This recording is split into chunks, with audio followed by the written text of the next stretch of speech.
খেদমত করছি, অনেক সুন্দর হয়েছে। এখন বাকি কাজটা করা লাগবে না? আলহামদুলিল্লাহ। এখন বাকি কাজ করুন।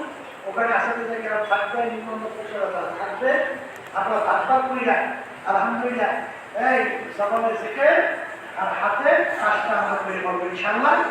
আর বিশেষ করে শোনেন, পর্দার অনেক মা বোনদেরকে রমজানে বিশেষ করে বাহির থেকে অনেক মা বোনরা আমাদের বাড়িতে আসছে বা পাশে আসছে। এটা তো আসার নিষেধ। রমজান মাসে যদি মহিলারা একটা বাড়ির ভিতরে এত থাকে, তখন যারা থাকে তাদেরও কষ্ট হয়, আর পানিওয়ালাদেরও কষ্ট হয়। এটা তো আসার নিষেধ, কারণ আপনাদের বাড়ি থেকে আসে, তাহলে আবার বাইরে থেকে অন্য মহিলা আসার চেষ্টা করবে না। এখানে রমজান মাসের তরবিয়াতে বিশেষ করে বয়ানে আসবে, শুনে চলে যাবে। এইটা হলো আমাদের সিদ্ধান্ত। আপনারা যদি এই জন্য এসে থাকেন, তাহলে আপনাদেরও কষ্ট হয়।